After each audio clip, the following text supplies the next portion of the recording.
문재인 대통령이 코로나19 재확산으로 안정적인 상황이 아니라며 정상적인 경제활동 조기 복귀에 전력을 다하겠다고 다짐했습니다.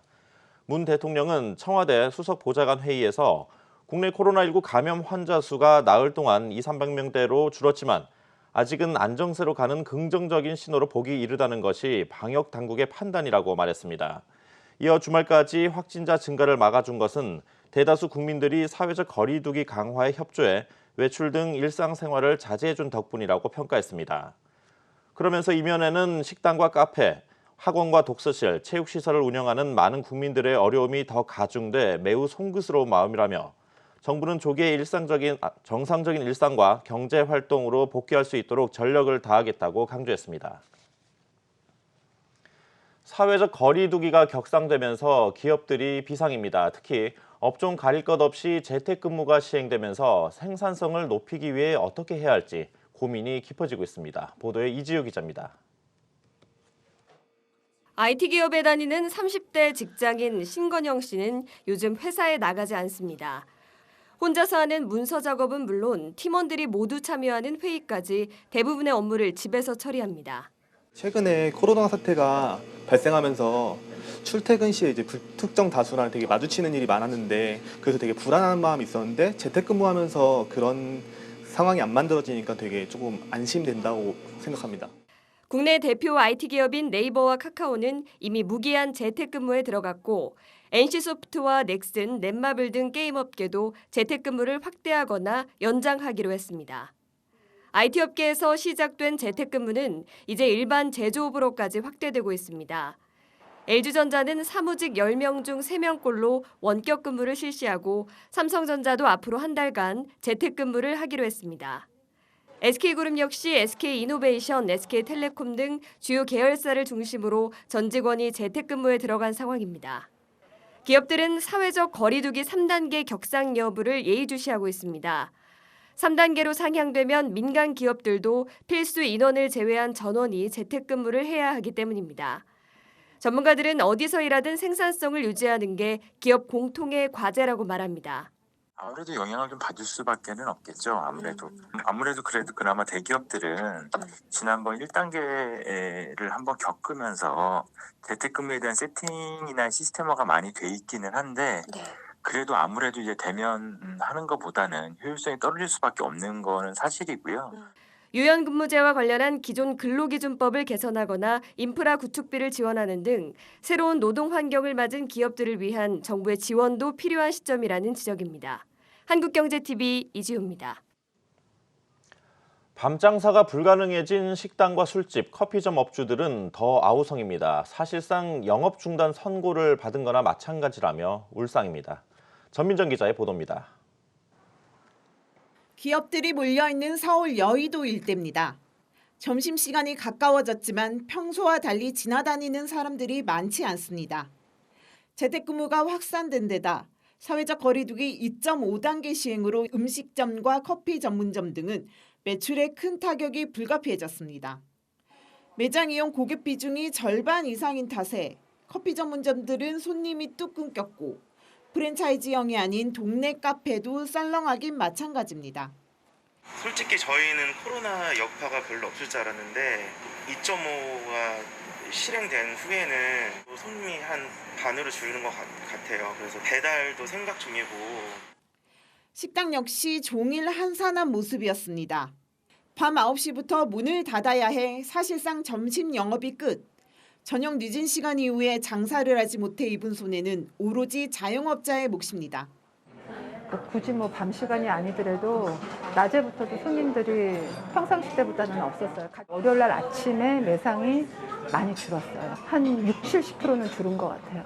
운영을 하면서 마이너스를 진 거가 다 빚이 되는 입장이기 때문에 이거는 말할 수도 없는 지금 손해를 감수하게 되는 거거든요. 자영업자들에게 대목인 추석 특수도 올해는 사라질 위기. 중소기업 중앙회 조사에 따르면 코로나19 재확산에 숙박과 음식점업은 9월 말 추석 명절에도 업황이 악화될 것으로 전망됐습니다. 전문가들은 소상공인과 자영업자의 생존은 곧 고용과도 직결되는 만큼 이들을 위한 별도의 재난지원금 지급이 필요한 시점이라고 말합니다. 장사가 잘 되게 해주는 게 제일 좋은 건데 방역하고 상충이 되니까 할 수가 없잖아요. 상반기에 그러면은 전년도 동기 대비나 기간 대비 해갖고의 매출이나 손실이나 이런 부분을 아예 직접 보조해 주는 게 더 나을 것 같아요. 정부는 다음 달 중 기금과 예비비 등 현재 활용 가능한 재원을 최대한 긁어 모아 소상공인과 자영업자를 지원하기 위한 대책을 내놓는다는 계획입니다. 한국경제TV 정민정입니다. 문제는 이 같은 소상공인들의 위기가 은행 부실로 이어질까 하는 걱정입니다. 최근 코로나19 피해 중소기업과 소상공인의 대출 원금과 이자 상환을 내년까지 미뤄졌는데 상황이 나아지지 않을 경우 결국 부실 폭탄이 터질 거란 우려입니다. 계속해서 장슬기 기자입니다. 금융권이 지난 3월부터 코로나19 피해 기업들을 대상으로 대출 만기를 연장해 준 규모는 약 75조 8천억 원, 유예해 준 이자는 1,075억 원에 달합니다. 현재 대출 원금과 이자 상환은 정부의 유예 연장 조치로 내년 3월로 다시 미뤄진 상태.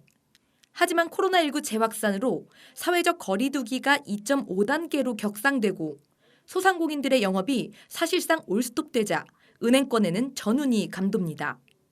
경기 악화로 폐업하는 소상공인들이 늘어날수록 은행이 대출 원금을 회수할 수 있는 가능성은 적어지고 이는 곧 은행의 건전성 악화로 이어지기 때문입니다. 실제 은행들의 재무 건전성을 나타내는 국제결제은행 기준 총자본 비율도 6월 말 기준 14.53%로 전분기보다 떨어져 4년 만에 최저치를 나타냈습니다. 최근 국내 주요 은행들의 연체율 역시 다시 상승세를 나타내며 우려가 커지고 있는 상황. 은행들은 정부 차원에서 대출 원금과 이자 상환을 유예해 준 만큼 해당 기업들에 대한 모니터링을 강화하는 것밖에는 방법이 없다고 토로합니다. 당장 내년으로 상환 시기가 미뤄졌다 해도 건전성 지표에만 드러나지 않을 뿐 상황이 나아지지 않는 이상 시한폭탄은 결국 터질 수밖에 없다는 설명입니다. 코로나 정말 장기화돼가지고 우리 가버린다 그러면 그건 답이 없는 거예요. 은행에서 대출 열심히 받았던 거 다 부실화되는 거니까. 정부의 유예 조치가 만료되는 내년 3월, 불어난 빚과 이자는 은행 건전성의 직격탄이 될 것이란 우려 섞인 목소리가 높아집니다. 한국경제TV 장슬기입니다. 전례 없는 불황에 시달리고 있는 유통업계 또한 예외가 아닙니다. 사회적 거리 두기가 행여 3단계로 격상될까 걱정이 태산입니다. 박승환 기자입니다. 한 번도 경험하지 못한 위기다. 사회적 거리 두기가 2.5단계로 올라가면서 한동안 회복세를 보이던 유통업계 매출이 또다시 곤두박질 쳤습니다. 방역조치 강화가 발표된 지난 28일부터 30일까지 주요 백화점들의 매출은 일주일 전에 비해 최대 20% 급감했습니다. 이번 달 초부터 광복절 연휴까지 이어졌던 회복세가 완전히 꺾인 겁니다. 기존점 매출액 같은 경우는 오히려 이제 코로나 이전보다도 더 위로 올라갈 정도로 사실상 진짜 회복이 거의 다 됐고 오히려 진짜 좋았다고 볼 수가 있는데 확진자 수 자체가 증가를 하는 모습이 나타났잖아요. 그러다 보니까 확실히 백화점은 바로 매출 타격이 많은 사람이 모이는 아울렛이나 복합 쇼핑몰도 비상입니다. 현대 아울렛 매출은 지난해 같은 기간에 비해 21.4% 감소했고 스타필드 방문객 수는 2주 전에 비해 40% 가까이 줄었습니다. 대형마트들은 사정이 그나마 나았는데 수산물이나 과일 등 생필품 수요가 늘었기 때문으로 풀이됩니다. 이제 장기간 동안 외출이 또 쉽지 않은 분위기가 감지되다 보니까 사재기까지는 아니어도 쟁여놓으려신 분들이 좀 있으셨던 것 같아요. 유통업계는 코로나19 확산세가 진정되지 않아 3단계 거리두기에 들어갈 경우 회복 불능 상황에 처할 수 있다고 우려합니다. 저희도 이제 예주시하면서 계속 그 정부 방침 이런 거를 이제 지켜보고 있는 거죠. 어려운 건 사실이죠. 유통업체들은 다 이제 고객분들이 오셔야 되는 건데 그게 지금 어려운 상황이 자꾸 되고 있으니까. 확산세가 꺾이며 안정 단계로 접어들지 아니면 최악으로 치달을지 이번 한 주가 분수령이 될 것으로 보입니다. 한국경제TV 박승환입니다. 코로나19 사태에 따른 경제 충격은 지난 3월보다 이번 2차 확산이 더 클 거란 전망입니다. 때문에 앞서 3차례 추경에도 불구하고 여야 할 것 없이 4차 추경 편성이 불가피하다는 목소리인데요. 지수희 기자가 윤창현 미래통합당 의원을 만났습니다. 경제학 박사인 윤창현 미래통합당 의원이 이번 코로나 2차 확산으로 우리 경제가 큰 충격을 받을 수 있다고 말했습니다. 코로나가 지난 2월부터 이어진 만큼 경제 주체들이 한계에 다다랐다는 분석입니다. 그동안 버티던 자영업, 그다음에 서민 중에 좀 취약계층 이런 분들이 굉장히 힘들어질 것 같아요. 자영업자 대출 막 6개월씩 연장해주고 이랬는데 그거 또 연장하고 이러는 과정에서 금융기관도 힘들어질 수도 있고, 그다음에 서민 대출도 지금 증가하고 있는데 서민들도 이제 무너질 수도 있고. 지난 3차례 추경으로 정부의 경기 방어 여력도 상당히 낮아진 것으로 분석했습니다. 이 정부의 역할도 한계에 다다를 가능성이 높고, 올해 할 수 있는 거 이제 어느 정도 했다고 전 보는데 나머지 부분은 이제 민간에서 다 끌어안아야 되는 면이 좀 있지 않을까. 4차 추경 얘기도 좀 나오곤 있어서 마지막으로 한 번쯤 이제 그 쥐어짜서 그야말로 마른 수건 쥐어짜듯이. 미래통합당은 현재 4차 추경을 통해 취약계층에게 2차 재난지원금을 선별 지원하는 쪽으로 당론이 모아졌습니다. 윤 의원도 우리의 재정 건전성이 많이 악화된 만큼 재정 적자의 임계점을 생각하면서 꼭 필요한 곳에 쓰일 수 있도록 정책을 추진해야 한다고 주장했습니다. 그 공기업의 빚이 GDP의 20% 정도 됩니다. 그러니까 이제 지금 우리나라 빚이 어느 정도냐라고 많이 물어본다면은 한 45 내지 47이다 그러면 거기다 20을 더해줘야 다른 나라하고 비교하기가 편해지는 거죠. 우리나라 통화가 전 세계가 다 쓰는 통화 아니거든요. 너무 남발을 해갖고 빚도 너무 많아지면은 그러면 이제 해외 자본이 우리나라를 떠나버릴 가능성이 높죠.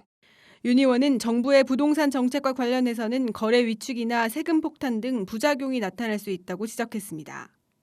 어마어마한 양의 세금이 폭탄이 지금 나타나고 있는데, 그렇게 되면 이제 거래가 위축될 가능성이 높고, 국민들께서 세금을 내시는 분들 입장에서 자산을 보유하지만 소득이 적은 분들도 있는데 자산 좀 가지고 있다고 본인이 번 돈을 그냥 다 세금 내면 뭐 먹고 살아요. 그런 국민들에 대한 좀 다양한 이해를 해야 되고.